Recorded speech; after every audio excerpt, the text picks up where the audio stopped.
Ladies and gentlemen, welcome to Patreon exclusive episode, hashtag number sign, if you will, 1, Pop Culture Pete with Pete. That's you. No, it's not me, but that's fine. I've given up fighting it, so I'll just embrace it. Yeah, so this is another podcast that Dom Guarini pitched in his grand, what I describe as a pitch to network executives about upcoming sitcoms. And this was on his list that he pitched to me to bring to the Patreon. And it goes like this. Pop Culture Pete. While he puts on a tough exterior both in the squared circle and on the podcast, the Duke is actually a nerd like everyone. Hear about his trips to Comic-Con and other things he enjoys within pop culture because he has that Duke money. Well, Comic-Con would be an interesting one, and that's not one that popped into my head for episode 1. We'll definitely have to go back to that. So what we kind of decided on, which was going to shock people for episode 1 of Pop Culture Pete, is we are going to discuss hip-hop music, specifically old school hip-hop. Specifically old school hip-hop, because for those of you that know me at all, you know that I love me some old school hip-hop. And for those of you that don't, it would probably shock you to know that I am what they call an aficionado of old school hip-hop. Yes, I'm an old head. To be honest, how many of these people actually know you on a personal level? Well, I'm sure if they've heard any kind of stories, or if there's actually people that know me that listen to this thing. I mean, I don't know. I don't know what your listenership is. I don't know have anything. We're trying to build it up. Show up and do my job, as just like at the shows. You want me to come in and talk about some stuff? Here I am talking about some stuff. Yeah. So this is something that all of us that do know you on a personal level know that you are a fan of so many different things. That's very true. And this is one of them. And it probably goes back to, probably 1980. Let's see. I was in eighth grade, so probably 85, I think it was, 84, 85, with the advent, the discovery, if you will, of a radio station that it was an old 107.9. I believe that's the urban station again. Yeah. Well, back in the day, it was 107.9. They called it 108, and they used to do this thing called 108 Club Style every Sunday night. And they would play 3-4 hours of straight music, and they just have a DJ mixing up the songs and everything else. And I just remember listening to that at night, doing homework or something like that. And I would go to school the next day and talk about, did you hear that Curtis Blow song, or did you hear, Fat Boys, or whatever it was? And me and my friends and I would talk about it, and we started to get more people into it. And that's kind of what got me going on the whole thing. So when you say DJ, do you mean like an old school, like scratching DJ that was mixing records in? There was no scratching, but he would mix in. It was 12-inch mixes, and then he would mix in songs back and forth. There would be no commercials and straight no music. Yeah, and all they would do periodically is they would just come in and they go 108 Club Style, and then they would play another 20 minutes. And so essentially, son, where'd you get this? So essentially, just like going to a club these days where it's just nonstop music. Right. So this may come out of nowhere, but like for the time period, it strikes me as that would be something that was kind of hard to find as far as, hip hop music, because it's brand new. It was. I mean, that's what I said. It was like a thing that I don't know if it was me that first heard it or one of my friends, and we were just like, "Oh, I heard this thing on the radio the other night. You got to check this out." And so we just started listening to it. And like I said, you would hear Curtis Blow, you'd hear LL Cool J, you'd hear Run DMC, you'd hear Grandmaster Flash, you'd hear UTFO, whoever it was, whoever was popular at the time, and they would just play them all together. And then all of our friends, we played basketball. We were on the basketball team in like 8th grade. So I would bring my boom box, and my one friend made a tape, and we do layup lines to Curtis Blow's basketball before games and stuff. Any breakdancing going down? No, I had a friend who was amazing. His name Six Step. He's actually still a friend of mine, but he. Did you guys use the cardboard box? No, he would do it straight. We would do it at school dances that were called canteens for some reason. Canteen. They were still called canteens. Yeah, I don't know why they were called canteens, but they were. I always wondered that in 7th and 8th grade it would be the canteens. They wouldn't call them dances. Yeah, and so we'd always have that stretch where they would give us some Run DMC or some Fat Boys or whatever else. And this one kid, man, he was a machine. He could do the head spins, the tornadoes. He could the back spins. He could do it all. And he would do it straight on the tile. So how does this kind of thing that you discover on a Sunday night, how does this develop into becoming the aficionado that you are? Because it was everything about it was awesome. Like everybody that came out had a hook. It was, Curtis Blow was just this gritty, rapping about New York, whatever else. And then you had LL Cool J, who was, my radio, I like it loud. I'm the man with the box that can rock the crowd. More in your face kind of stuff. Yeah, but just a little lighter. And then you had the Fat Boys that were just fun. And they had the human beatbox and all that stuff. And UTFO, where they had the 3 guys that would rap with each other, or Rockmaster Scott and the Dynamic 3, or, stuff like that. It was just, they would tell stories. Then they would tell stories over songs. Like, the best example is UTFO had a song called Roxanne, Roxanne, and it was the 3 of them were rapping about trying to pick this girl up. That was the whole song. But they were just really cool, innovative verses that they cut. Then suddenly there was this girl, Roxanne Shante, she put out a song dissing the 3 of them back, and called Roxanne's Revenge, and they would go back and forth. And that happened a lot back then, is they would carry these... It was like storylines. Yeah, they would carry like feuds almost through songs. And, it wasn't the super political stuff yet. There was a little bit of that with Grandmaster Flash or Africa Bambaataa. Public Enemy, I don't know if they were around yet, but I hadn't found them yet. Okay. They were like 87 started. Yeah, for me it was just the house party, lighthearted stuff like that with a great beat, and you could learn the raps, and you could you'd rap along and stuff like that, and it was just just really, really fun to do, and you could talk about your friends, and it was good to, like I said, you could play basketball to it, you could do other, you could do things to it, have it on in the background, whatever else, and it was awesome. So what are you doing? Are you buying like cassette tapes? Or are you taping on the radio? Like you're trying to tape on the radio, but I'm buying cassette tapes. I had King of Rock. It was one of the greatest albums. No other. What kind of music you like? One of the greatest albums of all time. Run DMC, King of Rock.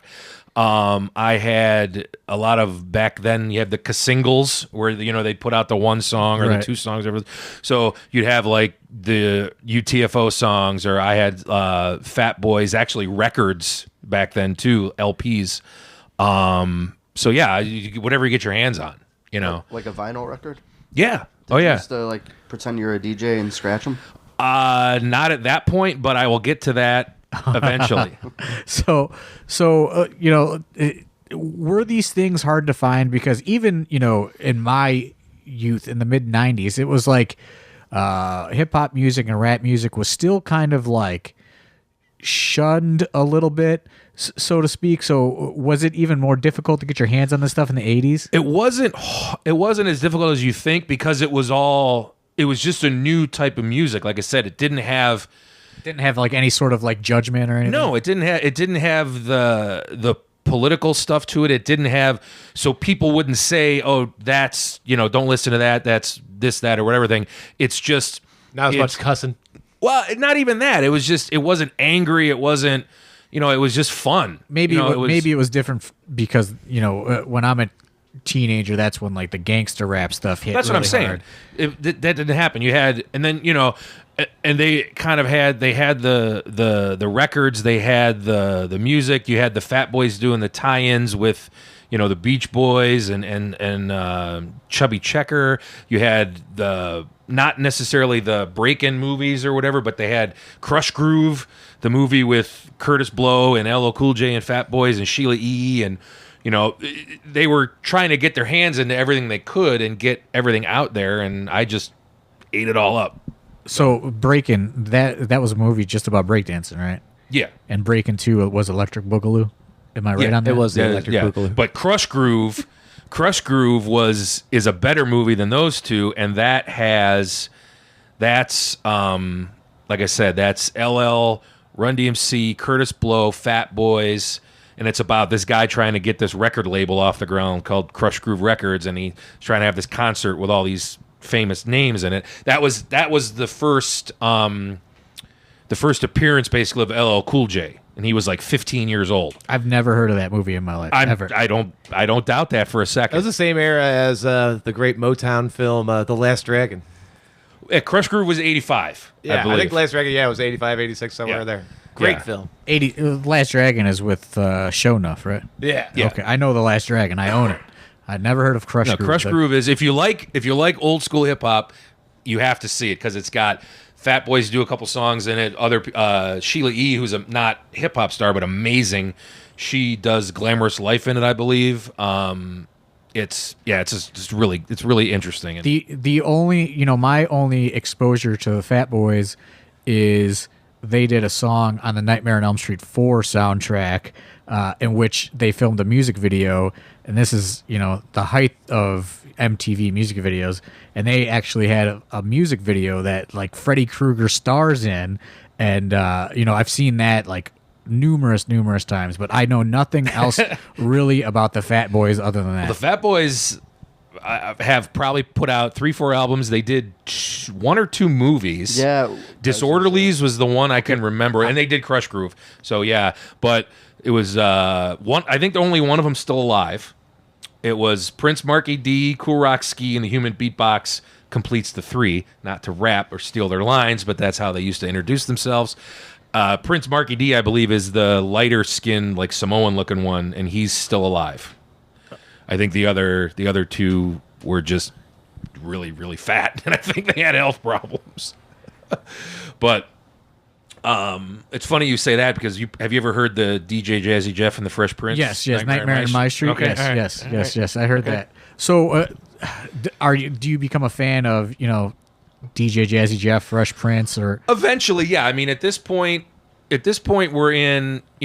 I graduate high school, and I still have all the love in the world for all these guys, and then more people start getting on the scene, and I go to John Carroll my freshman year of college. I went to John Carroll for a year, and I lived in our dorm. We had 3 people in a room, and next to me were these 3 guys. One of them was a real straight-laced, by the book kind of guy. One was an Indian guy named Satish, who I think was high 24/7. And also there was a guy named Ken. He had a red hair, pencil-thin mustache, wore like Chess King, weird jeans and these puffy shirts, and loved to date out anything but white women.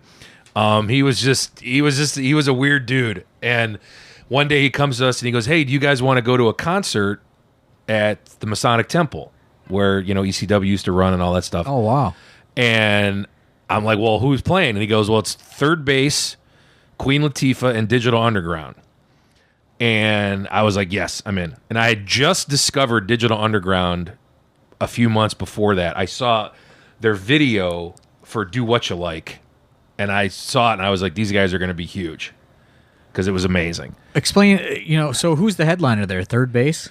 Digital Underground went on last. So they're the headliner. Yeah. So I believe it was Latifah was first, who is amazing and great. And then Third Base at that point it was, they hadn't put out the, I can't think of the album, but they hadn't put out the album that has Pop Goes the Weasel on it. This was the Gas Face. That was their big song. I don't know if anybody's ever heard of that song, but that was basically a diss track, if you will. And that was their big song. And then, of course, Digital Underground by that time was Do What You Like, Humpty Dance, all that. All that stuff. I mean, they blow up. Before you get more into this concert, Tupac was in that group for a minute, wasn't he? yeah, He wasn't in the group. He was like a he was with them for a couple songs. He did Same Song, I Get Around. he toured with them and Kiss You Back. Yeah, he was like a featured artist or whatever. Yeah, he was like a background dancer, and did backup vocals. So you may have seen Tupac at that during I that. might have. So I did a little research on the Fat Boys. On December 10th, 1995, Buff Love died of a heart attack in Queens, New York, at the age of 28. He weighed 450 pounds at the time. Buff Love must have been the human beatbox. Prince Marquis D is a current radio host of 99 Jams in Miami, Florida, and Cool Rockski resides currently in New York. He's still alive. You're feeding lies. 2 out of 3. Wow. Man. He's still alive. In August of 2012, the remaining members of the Fat Boys were scheduled to perform at the 13th annual Gathering of the Juggalos, but ultimately did not appear. Smart move. In 2015, the Fat Boys relaunched their clothing line, fatboysclothing.com. And in August of 2017, their current manager, Uncle Louie, discussed their commercial success with Rolling Stone magazine, and that's really it. It looks like they have not put out a full album since 1987. No, but they had the. So I knew for sure that the human beatbox had died. I thought the other one did too, but I guess not. So sorry, I killed you, but welcome back. So now we back to this concert with Digital Underground. Yeah, so I mean, the concert was great. They only did it was a typical multi-person show. They did like 3 songs, a piece. Like Latifah did Ladies First and maybe Unity, and I forget what else. And then Third Base came out, did their 2 or 3, and then Underground. So Third Base, they're the Pop Goes the Weasel guys, right? Yeah. That was like they were like one-hit wonders. Yeah, MC Search and Prime Minister Pete Nice. Henry Rollins was in that video, wasn't he? Gasface? Or No, Pop Goes the Weasel? I think the Pop Goes the Weasel. He might have been, because Is that the one where that they was early attacked, like, 90s. the fake like Vanilla Ice or whatever? No, that's yeah. Pop Goes the Weasel. Yeah, like they beat. Yeah, I think he like beats up like the Vanilla Gasface. Ice. They beat up a Hammer with weird glasses on it because they don't like MC Hammer either. Were you a big Ice-T guy in the early Ice-T? No, Really? I wasn't. I didn't. I feel like he was kind of like the transition between like sort of like that sort of like fun era. I am not a hardcore rap guy. Like, I'm not huge into that. That was Ice-T back in the day, and so I guess maybe now I do like Public Enemy, but I never really got into NWA or Ice-T, or I can't think of anybody else off the top of my head that would fit into that category. Where you at on Ice-T's Twitter these days? Oh, he's a disaster. He's amazing. He is a freaking disaster. We need to run that boy 2020. But so anyway, I go through my first year of college. I transfer to Miami, and I have a friend who says to me, "Hey, how would you like to do a radio show?" And I'm like, "What are you talking about?" He goes, "Well, oh my God, we're getting into some deep cut facts." They go. They have a student run radio station, and it was alternative music back in the day. But he's like, but they'll let us do any kind of show we want. So we had we did it. I said, absolutely. So we go to the meeting. There's like literally 15 people in this meeting because they just started the club or whatever you call it. And the radio station was tucked away in this little dorm way on the outskirts of campus. Actually, it was by me because they stuck me out there too. But so we go Wednesday night at 8:00 is our show. And you can barely get the radio station on the radio because it's like some really low AM frequency. Like a low frequency, yeah. But it's the soundtrack of the community channel in the for the like the local cable system. With like the community announcements and this. Yeah, so they would run just like, come to the spaghetti dinner. Hey, the trash pickup is this day or whatever. And we were the soundtrack for that. It was cable channel 14. I remember that. 5:40 a.m. cable channel 14. So we did the show for a year, and then we were actually really, really popular for some reason. And I guess maybe because we were just different from everybody else's And regular, playing like Morrissey fun music and Cure stuff. Yeah, we were playing because we would bring our stuff. We would bring our CDs. Like we have like some Belle Biv DeVoe or some Run DMC or some Digital Underground or whatever. And then we rated their LPs and we found like 12-inch dance mixes of these random songs. We found old Sir Mix-a-Lot album, My Hoopty, and all this other stuff. And so we had a ball just doing whatever we wanted, playing music because nobody was listening. So we just did whatever we wanted. Did you have a fun DJ name? No, we were Rhymes du Jour. That was the name of our show, and it was with Duke and Brad. And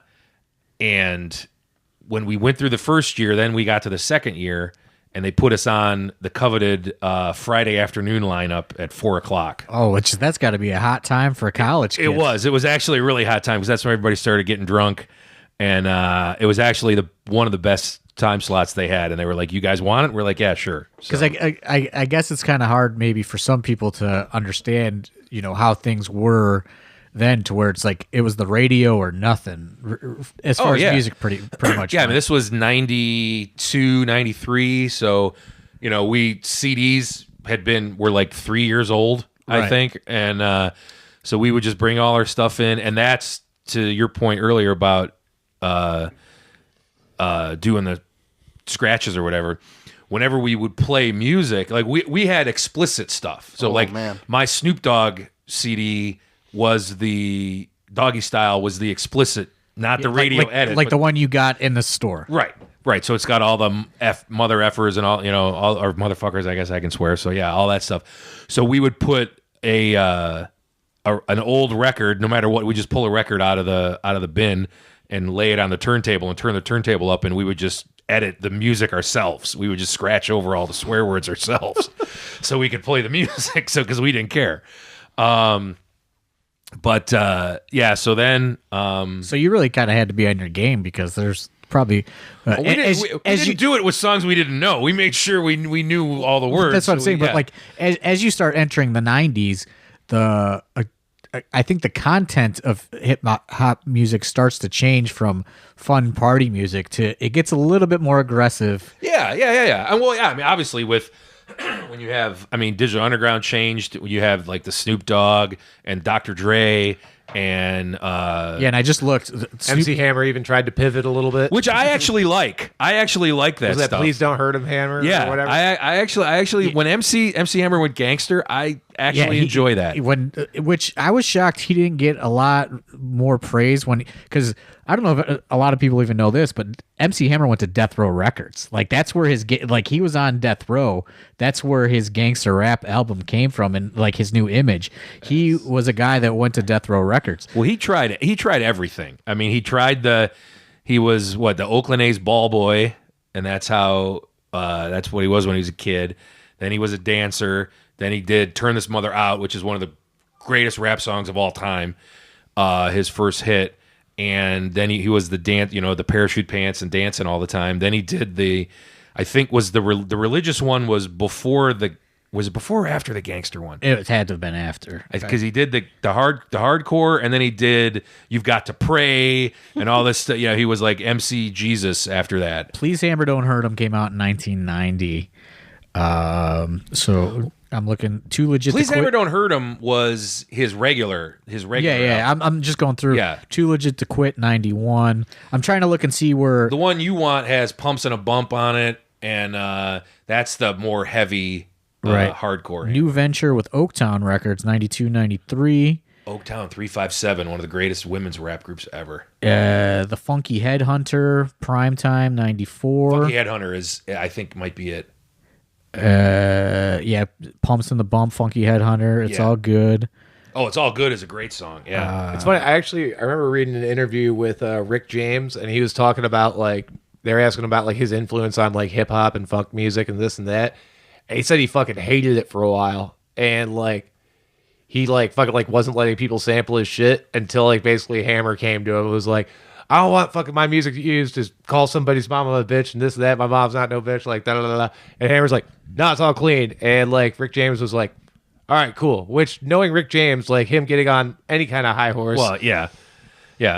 Death Row Records wasn't until he doesn't make the jump to Death Row Records until 1995-96. It says in 95, Hammer released Straight to My Feet with Deion Sanders from the Street Fighter soundtrack. And then it says... Was that before or after the Addams Family soundtrack he did? I think it's got to be after that. It says his relationship with Suge Knight dates back to 1988. I believe that. He signed with Death Row Records in 95. And they would release the album titled Too Tight, which I don't see. I can honestly... His most notable song was a Too Late Playa with Big Daddy Kane and Danny Boy. I can honestly say I've never heard any of the songs off that album, but I did just get mildly excited when you mentioned Big Daddy Kane because he is awesome as well. It says after the death of Tupac Shakur, he left Death Row Records, and then Family Affair is his next project, 96, 98. It says, and I think that's probably... And then I think the Behind the Music VH1 when he went bankrupt was 99 probably. Hammer turned to a gospel-friendly audience in 1998 with Family Affair.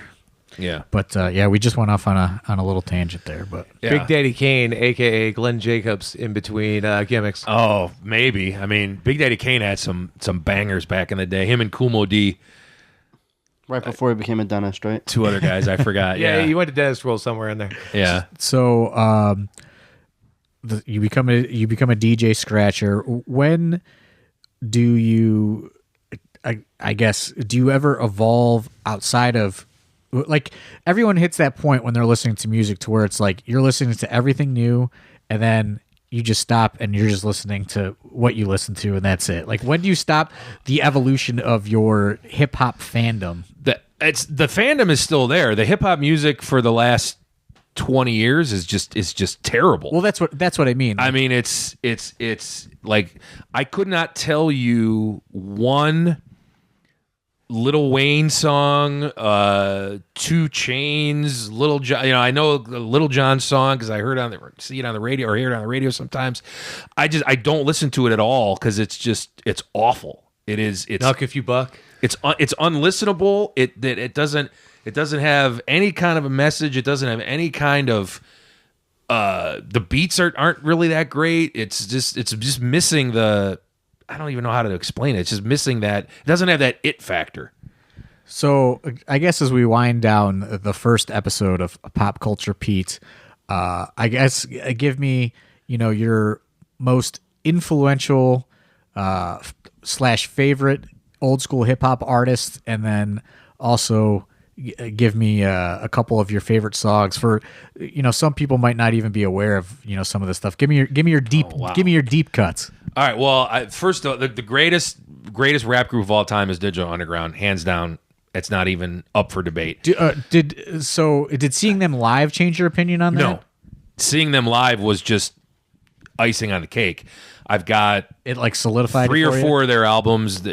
All their songs are amazing.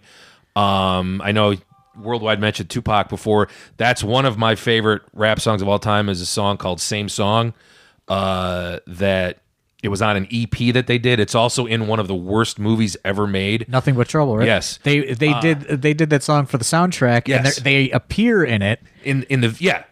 I think that might be Tupac's first appearance in a film. That movie in like is a court scene or something. Unwatchable. It is Yeah. so bad.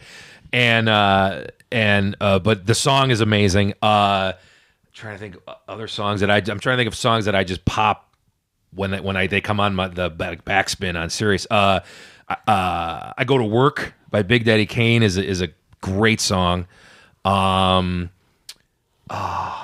There's a song called Beats and Rhymes by UTFO that is amazing.